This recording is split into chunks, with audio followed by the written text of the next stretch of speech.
Okay guys, I'm back with another video.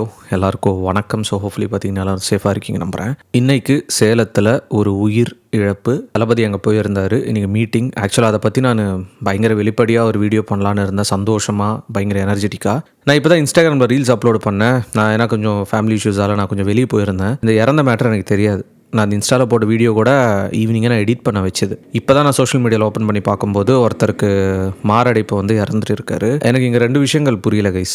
இப்போது அவர் இறந்து போனதுக்கு ரீசன் தளபதி விஜய் அப்படின்றாரு. அவர் இறந்து போனது ரொம்பவே ஒரு கஷ்டமான ஒரு விஷயம். எப்படி எல்லாத்துக்கும் தளபதி விஜய் அப்படின்றத லூப் பண்ணுறாங்கன்னு எனக்கு ஃபர்ஸ்ட் ஆஃப் ஆல் தெரியல. 12 மணி டு 3 மணிக்கு டைம் கேட்டிருந்தாங்க டிவிகே சைடில். அதனால் அங்கே பெர்மிஷன் கொடுத்தோன்னு சொல்லிட்டு டிஎன் போலீஸும் அஃபிஷியலாக அந்த ஸ்டேட்மெண்ட் ரிலீஸ் பண்ணியிருந்தாங்க. மத்தியானம் வந்தாலும் பிரச்சனை, ஈவினிங் வந்தாலும் பிரச்சனை, நைட்டு வந்தாலும் பிரச்சனை, வீக் டேல வந்தாலும் பிரச்சனை, வீக்கெண்ட்ஸில் வந்தாலும் பிரச்சனை, அவர் வந்தாலே பிரச்சனை.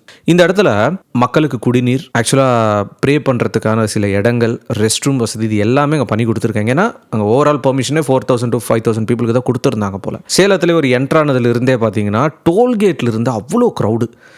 அதுவும் இன்றைக்கி ஃப்ரைடே, வீக்கெண்டு கூட கிடையாது, இன்றைக்கி எல்லாமே ஒர்க்கிங் டே. அங்கேருந்து காரை துரத்திட்டு அந்த ஊருக்குள்ளே போயிட்டு அந்த ஏரியாவுக்கு போகிறதுக்குள்ளே அவ்வளோ க்ரௌடு. வண்டியை ரவுண்டு கட்டிட்டு இது எல்லாத்தையும் சமாளிக்கிறதுக்கு போலீஸ் வேணும். போலீஸ் அங்கே ப்ராப்பரான ஒரு ப்ரொடெக்ஷன் கொடுக்கணும். இப்போ 500 பேர் போலீஸ் வராங்கன்னா 1000 பேர் போடணும். ஆல்ரெடி தளபதி வரார் அப்படின்னா அங்கே க்ரௌடு வருது தான். இந்த இடத்துல தளபதி எப்படி ப்ரொடெக்ஷன் அரேஞ்ச் பண்ண முடியும்? எனக்கு புரியவே இல்லை. இந்த இடத்துல இன்னொரு கட்சி வந்து இந்த மாதிரி ஒரு விஷயங்கள் நடக்குது அப்படின்னா இமீடியட்டாக கட்சி மேலே பழி போட்டுருவாங்களே, இல்லை அந்த தலைவர் மேலே பழி போட்டுருவாங்களா? யாருமே இங்கே போட மாட்டாங்க. இப்போது அந்த இறந்து போனவர் இந்த சன் நியூஸ்லலாம் எனக்கு தெரிஞ்சு ஆல்ரெடி அது ஒரு சேனல் எப்படின்னா கம்ப்ளீட்டாகவே நம்ம தளபதிக்கு அகென்ஸ்டாக தான் பேசுகிறாங்க. அது ஒரு பயங்கரமான ஒரு செய்தியை அதை போட்டாங்க. ரொம்ப கஷ்டமான ஒரு செய்தி தான், நான் இல்லைன்னு சொல்லவே இல்லை. அந்த நபரோட ஃப்ரெண்டு அவர் ஒரு விஷயத்த பேசியிருக்காரு. என்ன அப்படின்னா, ஆல்ரெடி அவருக்கு போன வருஷமே எப்போது சம்திங் மாரடைப்பு வந்து தான் ஒரு வாட்டி. இந்த ரொம்ப ஹீட்டான ஏரியாஸ்க்கெலாம் போகக்கூடாது, ரொம்ப க்ரௌடடான பிளேஸுக்கெலாம் போகக்கூடாது அப்படின்னு டாக்டர்ஸ் சொல்லி தாண்டியும் நான் இந்த மீட்டிங்க்கு போகிறேன்னு சொல்லிட்டு அவராக வாண்டடாக வந்திருக்காரு. அந்த இடத்துல அந்த சஃபகேஷனில் அந்த ஓவர் ஹீட்டுக்கு அவரால் முடியாமல் ஹாஸ்பிட்டல் எடுத்துன்னு போகிறதுக்குள்ளே பார்த்திங்கன்னா இறந்துட்டார். ஸோ இந்த இடத்துல தப்பு யார் மேலே? இமீடியட்டாக என்ன தெரியுமா வரும்? தளபதி விஜய்.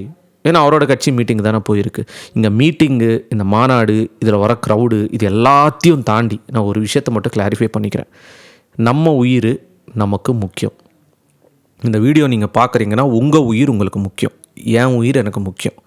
அப்படி இருக்கும்போது ஒரு இடத்துக்கு நம்ம போகிறோம். இப்போ ஃபார் எக்ஸாம்பிள், இப்போ தளபதி ஒரு இடத்துக்கு வராரு, இல்லை ஏதோ ஒரு மியூசிக்கல் கான்சர்ட் நடக்குது, 1,00,000 பேர் வராங்க. எனக்கு ஜுரம், எனக்கு உடம்பு முடியல, என்னால் நடக்க முடியாது, எனக்கு வயிற்று வலி அப்படின்னா நான் அதுக்கு என்ன கேர் எடுத்துப்பேன். இவ்வளோ கஷ்டப்பட்டு அந்த இடத்துக்கு நான் போக மாட்டேன். அப்படி நான் போயிட்டு நான் ஏன் அவஸ்தைப்படணும்? புரியுதா உங்களுக்கு? குழந்தைங்களுக்கு கூப்பிட்டு போகிறது, முடியாதவங்களுக்கு கூப்பிட்டு போகிறது, இது ஆல்ரெடி ஒரு விஷயம் நடந்து அதுலேருந்து மீண்டு வரவே முடியல அவரால். ஒரு வாட்டியும் ஏதோ ஒரு சின்ன சின்ன விஷயங்கள் நடக்குது. இந்த நியூஸ் சேனல்ஸ் என்ன பண்ணுறாங்க அப்படின்னா, ஜென்யூனாக ஒரு விஷயத்தை பற்றி போடவே மாட்டுறாங்க.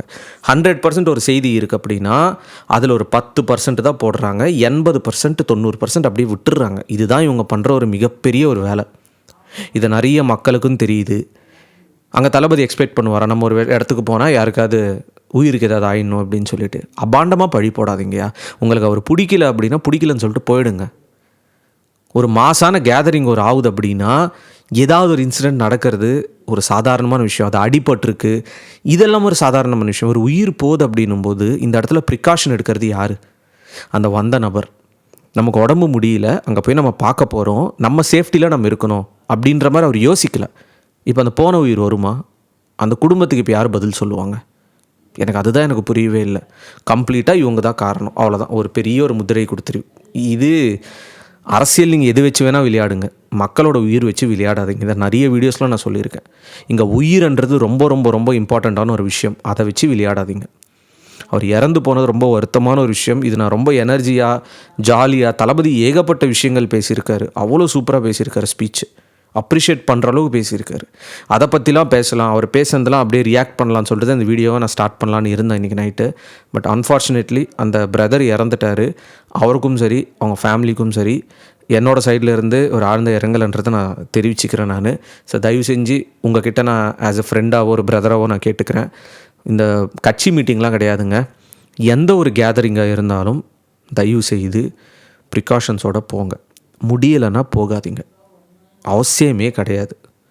தயவுசெய்து நம்மளை நம்ம தான் பார்த்துக்கணும். சிம்பிளான ஒரு விஷயம். சொல்லிவிட்டு இந்த வீடியோ முடிச்சுக்கிறேங்க. எனக்கு இது மேலே என்ன பேசுகிறதுன்னு கூட எனக்கு புரியல. ஹோப்ஃபுல்லி அந்த குடும்பத்துக்கு என்ன சேரணுமோ அது டிவிகே சைடில் இருந்தோ கவர்மெண்ட் சைடில் இருந்தோ செய்வாங்கன்னு நான் நம்புகிறேன். Rest in peace brother. தயவு செஞ்சு யாரும் இப்படி பண்ணாதீங்க. உங்களால் முடியல, உடம்பு முடியலன்னா ஒரு க்ரௌடடான ஏரியாஸ்க்கெலாம் போகாதீங்க, ரிஸ்க் எடுக்காதீங்க. அவ்வளோதான், சிம்பிளாக என்னால் இதுதான் என்னால் சொல்ல முடியும்.